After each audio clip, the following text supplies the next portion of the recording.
All right, section 4, some definitions that you're going to have to know.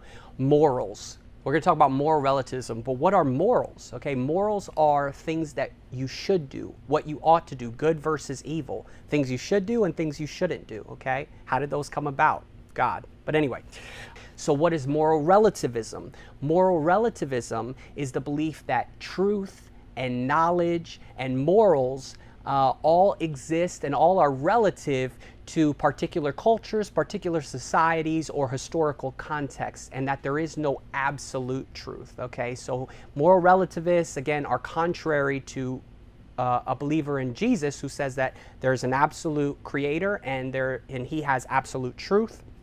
They would say, well, no, each society has its own truths, each culture, different time periods, we all have our own truths and own knowledge, and no one is superior over the other. Okay, so what is science? Science is defined as knowledge about or study of the natural world based on facts which you've accumulated through experiment and observation. Now, what is scientism?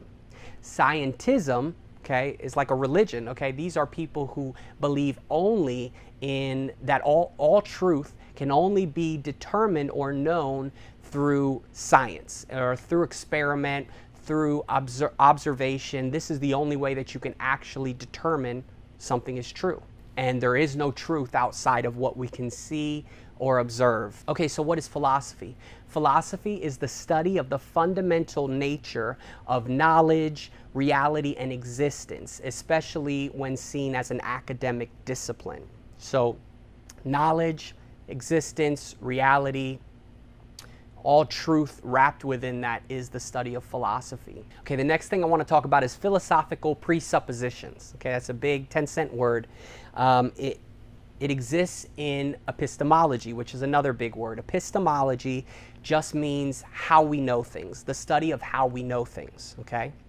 So in epistemology, which is just studying how we know things, there are things called philosophical presuppositions. Now, philosophical presupposition is a belief system which has to be true in order for an argument to make sense. For instance, a philosophical presupposition for scientists might be to copy all data honestly, to be honest about the findings that you make. That philosophical presupposition is required in order for us to make sense of the scientists' findings. Some scientists say science is the only way to determine truth. Well, your science, your instruments, your experimentation actually depends on philosophical presuppositions, like logic. Logic is a philosophical presupposition. And being honest when you report data, those are philosophical presuppositions that the scientist must follow. If he doesn't follow it, then we can never accept his findings as reality anyway. So therefore, science cannot be the only determiner of truth. Okay, what is a self-defeating statement? A self-defeating statement is a statement that does not satisfy itself. Like the statement, never use the word never. Okay, you just used the word never and you told me not to use the word never. Another one might be, there is no such thing as truth. Okay, you just made a truth statement that there is no such thing as truth. You're making a statement of truth saying that there is no such thing as truth.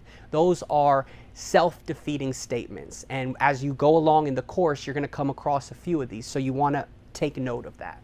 And as you encounter moral relativists on college campuses, you're going to come across a lot of these, and so you want to be made aware of those. Okay, for the last definition, who is Hitler and who is Mother Teresa? A lot of you are already going to be familiar with this, but Mother Teresa and Hitler are often used as the examples of good and evil. Okay, Mother Teresa being someone who basically gave her life to helping children who are less fortunate, don't have any food and stuff to care for them. And Hitler being someone who killed 6 million Jews and committed all sorts of atrocities. So when we refer to Hitler and Mother Teresa, we're referring to someone who lived their life for good and someone who lived their life for evil. Moral relativists will tell you there is no difference.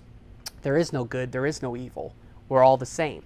Okay, well, if that's true, then the atrocities that Hitler committed are just as good as what Mother Teresa did, and Mother Teresa and Hitler. You know, Mother Teresa, the good things she did are really just as good as Hitler killing Jews, you know, killing 6 million Jews. So again, any thinking person would know that that's not true.